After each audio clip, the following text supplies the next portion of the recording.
Happy Devil's Sunday. This is The Woo Report. The Woo Report. Episode 451. Streaming live on Facebook Live, YouTube Live, X Live, and Twitch on the Let's Go Devils Network. I am your host, Sam Woo, on this beautiful, not so much beautiful, Sunday afternoon. It's noontime Eastern.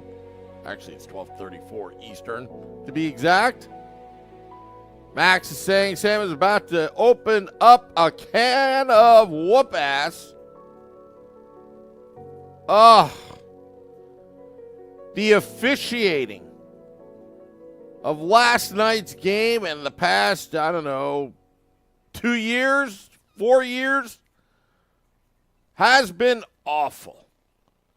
Today's title is Marty, Necas, the cane that cried wolf. And boy, was it obvious last night. Because I know we're all thinking about it, you New Jersey Devils fans. We're all thinking the conspiracy theories. We're all thinking of why do these refs suck? Do they suck? Are they bad? Are they that bad? Is there a hidden agenda? Is there a conspiracy theory behind the scenes? Why? Why are they calling the games, well, to me, lopsided last night? Even the game before, when the Devils played the Hurricanes at the Rock on Friday, the Hurricanes had every chance to win that game, and were getting all the calls. Matter of fact, the Devils didn't even get one stinking power play for themselves on Friday. Going into last night's game, and we're going to talk about it extensively. We are going to talk about the new Academy Award winner for Best Acting of the Year nomination, Marty, Necas. Wow. Michael Descala says, insert Nancy Kerrigan. Why me? Why me? When Timo Meier laid a hit on center ice, open ice hit, a legal hit, a textbook hit. But somehow, the acting job of Marty Necas, because I don't believe for 1 second he got hurt on that play. I do not believe it. I could be controversial. I know it's not politically correct for me to say that. I'm sure you're thinking of it as well. He just punked the officiating last night, but also the officiating, which we'll get into. There's an interesting stat that came out of scouting the refs. We should get Josh Smith on, because that's another issue that I like to talk about. But my goodness, here is Timo Meier, the prize that the Devils received after trading away some prospects, some picks to San Jose. Timo Meier signing long-term to be with his Swiss mates, Nico Hischier, Jonas Siegenthaler. And I just can't believe that the referees last night dictated the outcome of the game.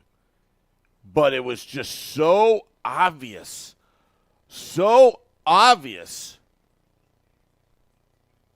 that there were some biases there.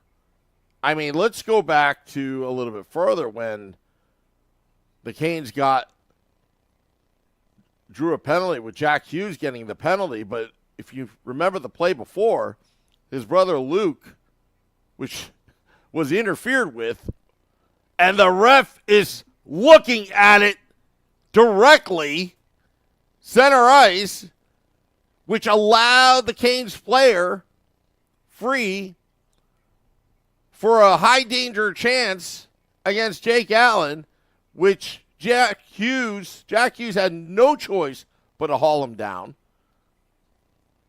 That should have been a penalty.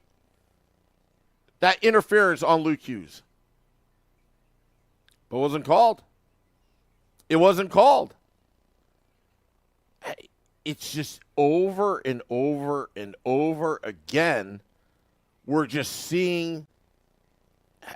It cannot be that bad. These officials, I refuse to believe that these officials are that bad that they're making stupid calls. They're making no calls when they should be making a call. But the one call that they should have made last night, and I should have got the video. Let me see if I can pull up the video of last night. I'll do my best because I'm on live air right now, hosting, producing, whatever. I'll try to get it up for you. But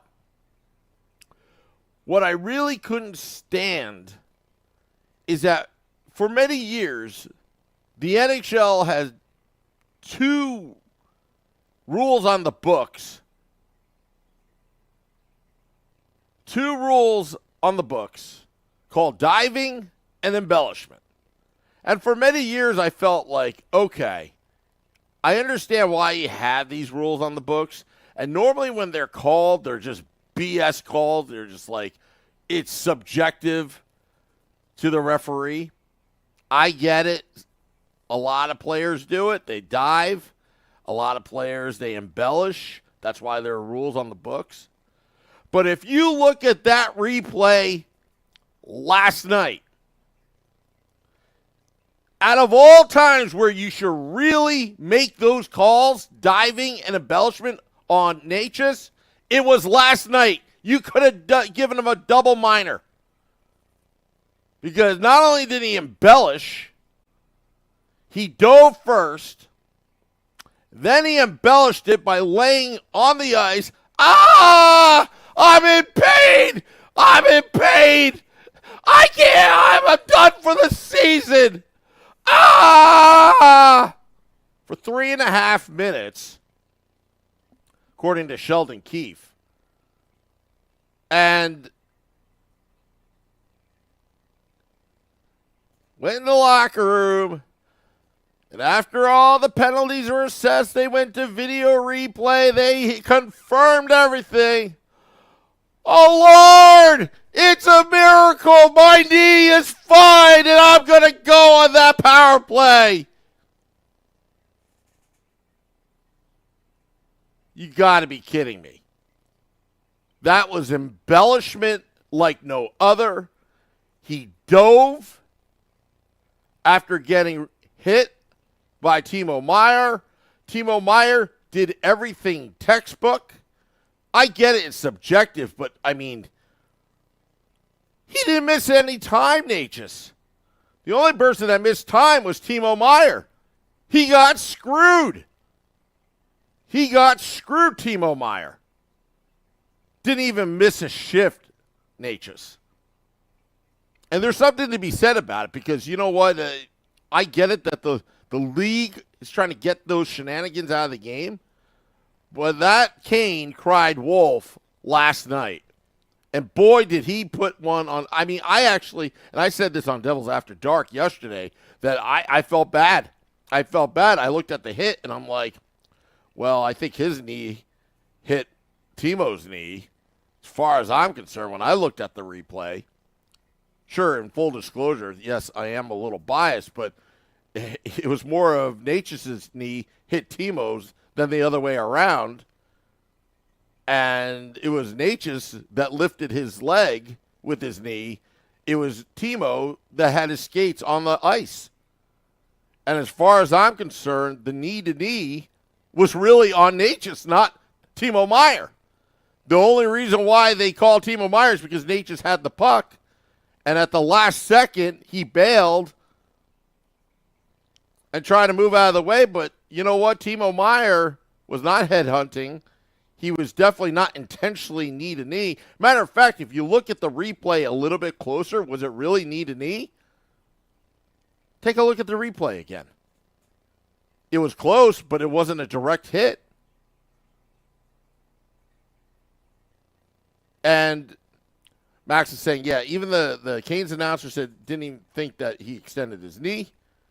But you know what? Here's the thing. If you want consistency in the officiating, I guess the rule book now says if you lay there like a slug on the ice and you hold your knee for about 3.5 minutes, you're going to get what you want out of not only the NHL officials, but the replay people. Because it was a major, it was automatically reviewed. And this is bad for the game. It should have never been called. I mean, look, sometimes they're like incidental. There's incidents, there are accidents on the ice. I get it. But seriously, just terrible officiating. And even I said this on Friday after the Devils won, that I felt that the officials owe the New Jersey Devils the next day. You know those quote-unquote makeup calls? There was no makeup there. The Devils were in control of that game. It was kind of back and forth. But they had the momentum. But that changed everything. That changed everything. When you make a dumb call like that. And let's talk about the officiating. Because there's some stuff going around on X. I retweeted it or I reposted, whatever you want to say. And even Nick Villano is getting on the officiating. And Nick Villano's he and I are usually on opposite ends of opinions. But even Nick Villano's like, there's something wrong here. Yeah, there are red flags everywhere right now with the officiating. But yeah, per Scouting the Refs, which is a credible resource. If you want to go visit that organization, I think it's Josh Smith who runs it. Great guy, although he's a Rangers fan. But anyway, the Carolina Hurricanes are combined 12-1-0 over the last 2 seasons with the referee tandems of Dan O'Rourke, Bo Halkidis, Tommy Hughes, and Libor Shashnek. I don't know how to pronounce his last name. 12-1-0 when they're reffing Canes games. The Canes are 12-1-0. That should draw red flags. I'm not saying there's anything suspicious going on, although in the sports betting world, you have to wonder. I mean, if you're going to be allowing sports betting and allowing to gain sponsorship deals through sports betting for the NHL, well, you know what? I'll question the integrity of everything. Because come on. This is just BS. I mean, why is it the Devils always have to pay the price when other teams don't? For example, the Ilya Kovalchuk incident. The Flyers did the same exact thing with Chris Pronger. Chris Pronger actually, unfortunately, had some injury issues, concussion issues, had to retire, which is understandable. But his contract was practically the same as Ilya Kovalchuk. And what happened to the Devils? They lose a draft pick and then eventually got it back, which turned out to be John Quenneville, which amounted to nothing. The Mr. Irrelevant of the first round, instead of getting a higher pick that year. The Devils always pay the price. I mean, heck, the Chicago Blackhawks and that scandal. They got nothing, but somehow the Devils forfeited more over an accounting scandal about how you structure a contract. It's unbelievable that just the inconsistency and the hypocrisy that goes on in some of the NHL league decisions. I mean, I was surprised that Rempe got an 8-game suspension. I thought he was going to get nothing because that's just the way the NHL works. But maybe he took it too far this time and had to make an example of him. But wow, we remember Justin Kia when the Devils were on a 13-game heater a couple years ago against Toronto, the infamous chicken finger game, the day before Thanksgiving, and fans were letting the refs have it because we've seen enough. We've had enough of this BS. And the way they explained the penalties in that game, awful. Just awful. That's another ref that I'm not a big fan of, Justin Kia. And I'm not talking on a personal level. I'm just talking on an officiating level. Marty says, Sam, how many rule changes have been made that the Devils have been involved? Oh, yeah. Remember the trapezoid years ago? Bobby Clark, then GM, president of the Philadelphia Flyers. He couldn't figure out Marty Brodeur. Oh, okay. So let's take away a skill set. That's why there's a stupid trapezoid behind the net. Other leagues don't have that. Like, you don't see that in high school. You don't see that in college. You don't see it anywhere unless it's the NHL. You know, it's just amazing. It's just amazing. The Devils always get hosed. Always get hosed by the league. And I'm sick and tired of it. I really am. I am just sick and tired of getting shafted. You, me, all the Devils fans getting shafted by this league. And they can't call things consistently. We never get a break. Oh, woo. You're just whining and complaining. Oh, you're such a homer. But it's true. Have you been watching what we're watching? It's unbelievable. And Gary Bettman, he had a show on XM, doing the little PR thing years ago. And I remember listening to Gary Bettman, and I think he's a cool guy. I would love to have a lunch with Gary Bettman, pick his brain a bit. I think he's a smart guy in a lot of ways. But I remember Gary Bettman talking about, fans think that I make decisions that I'm biased and things are rigged and all that kind of stuff. And he made his point, the commissioner did. But when you have this stuff happening all the time, you can't help but wonder. Are these games rigged? Is there a league memo that says, hey, don't give the Devils a power play on Friday because they're getting hot right now? It always seems like to happen with the Devils. When their power play is hot and it's in the top 3 in the league, it always seems like they never, ever can draw a penalty. For whatever reason, even though it's so obvious in front of the referees and us, the armchair fan on TV, watching TV, we're watching this stuff happen. And it's just like, wow. Does the league have something against the New Jersey Devils? Now, one could say, in all fairness, well, what's in it for the league?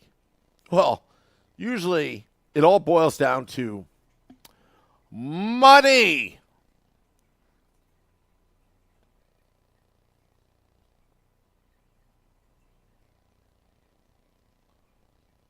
So Max is posting some stats. I'd like to verify some of this. But anyway, it was just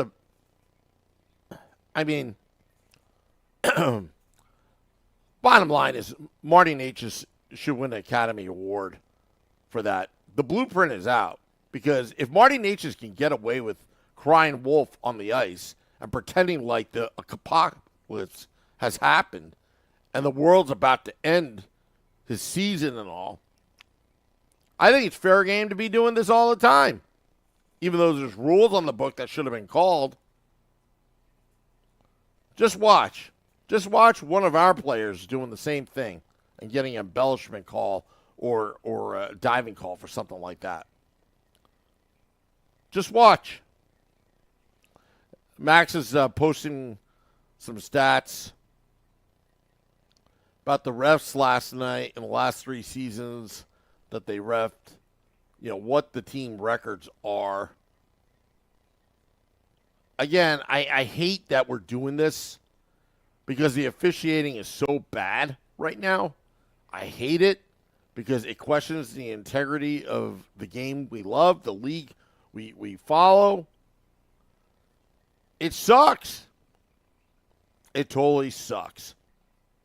And I hate doing these type of podcasts because it's like, wow, here we go again. John says, tell me what would happen if a Devils player left the bench to attack Holla after the play was over. Suspension. Agreed. And Eric Holla, I believe it's his wife that made that comments about Raleigh, North Carolina. I couldn't agree more. I couldn't agree with more about Raleigh, North Carolina. Look, it's a lot of people from New Jersey flee to Raleigh, North Carolina to get away from high taxes. That's the only reason why Raleigh, North Carolina is populated and doing well is folks from the Northeast just relocate there. Better quality of life, I guess, cost of living, whatever. But in terms of hockey, I mean, let's put it this way. It's the Canes was a nice story years ago, moving from Hartford, winning their first Stanley Cup. But really, I don't know where I'm going with this, but I always felt that the Canes always get the calls since they moved there. Wimpy says, Woo is still boiling. I am still hot. Max says, having the same ref crew over the last 2 years, Canes are in fact 12-1-0 with that crew last night. And I'll tell you what. That should, again, I'll say it again. Red flags all over the place. Red flags. Michael Descala asks a really honest question. Is the game becoming too fast for the refs? I think it is. That's why we have all these video tools to fall back on, in fairness to the refs. But come on, when you look at the replays and the refs are literally staring at a penalty that should be called and not calling it, I don't know what to say about that. I really don't. I mean, years ago, it used to be one ref and 2 linesmen. They added the second ref to have, 4 skaters out there officiating the game. And they still can't get it.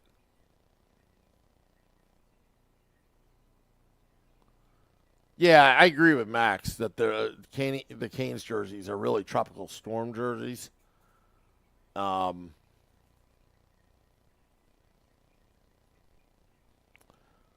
really, not to sound like a bitter fan and all, but again, the Canes, got to give them credit. They got away with it. The league allowed it to happen. The officiating allowed it to happen for the Canes to get away with it. I'm glad that Marty Necas was not out for the season. I don't want to wish ill will. This is not what this is about. But the fact of the matter, he cried wolf and got away with it. And I'll say it, because obviously if he was hurt that bad, he wouldn't have missed a shift. But it's like what Sheldon Keefe said. Laying on the ice 3.5 minutes, that could do wonders as you're doing a mandatory video review.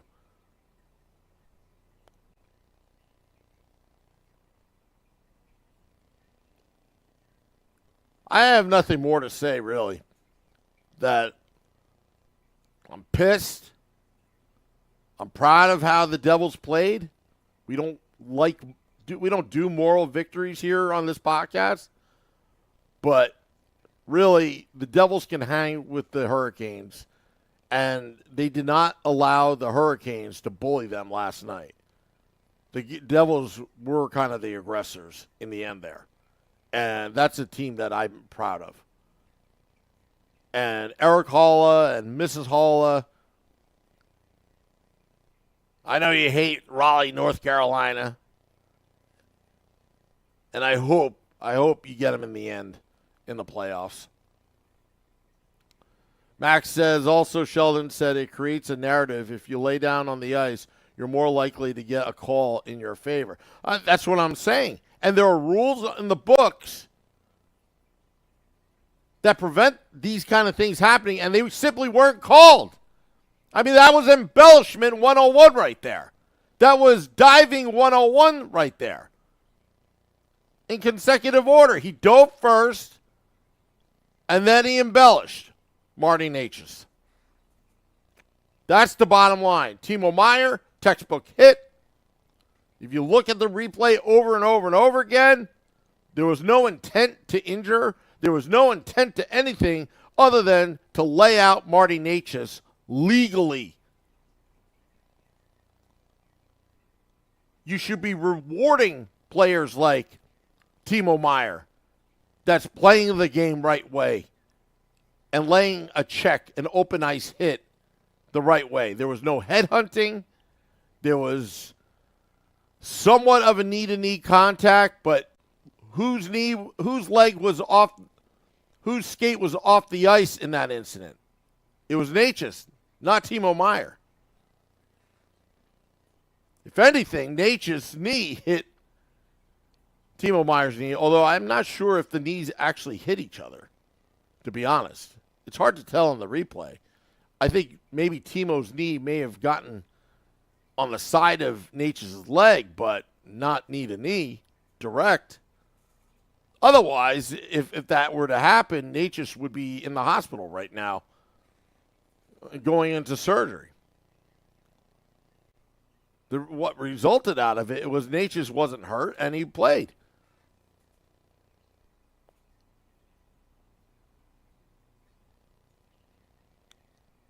But yeah, I mean, that should have been an excellent sponsorship segment for MSG Networks to have some ambulance chasing attorney sponsor that video replay timeout when Necas was lying down in the ice and in agony, pain, my season's over. Oh, my career. Oh, I'm dead. Max says, Sam, did you see that the NHL isn't going to be looking at this further? Of course not. The good old boys club of the NHL, they never change. They never change. And as fans, and then on this podcast, we're going to keep on bitching and bitching and bitching about this. I mean, we already know what the script is, Max. They're going to sweep this under the rug and business as usual. That's how it always is with the NHL. Do you think the good old boys club is not going to – do you think they like change? They never change. They only change for one thing. It's called money. That's the only time they change for. Didn't say Pollock says Necas was like Peter Griffin. Oh, yeah. Or I'll even go with that movie Friday. You know, that scene in the convenience store when one of the guys is like, I fell. I want to take $150,000. Well, I'll set out of court for $20. That's what it felt like. That's what it felt like. But unbelievable. Just unbelievable. And, just for the record, New Jersey has annexed Raleigh, North Carolina. It's South Jersey to me, and I'll leave it at that. All right, I want to thank all those tuning in. Dropping the podcast in about 30 minutes. This Woo Report, episode 451. We're going to have the 9 p.m.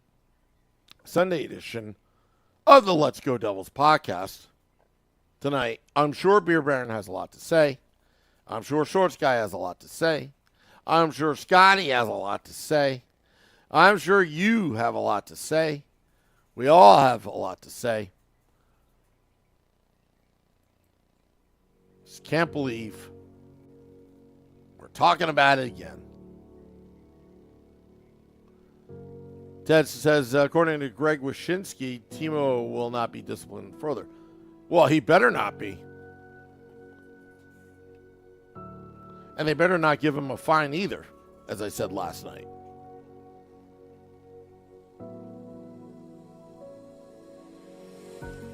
But it was BS, guys. It was BS. I agree. Bravo Sierra, that's what it was. BS.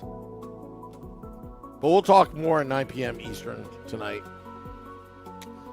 Just remember to go to joinourcrew.com. Until next time, let's go Devils.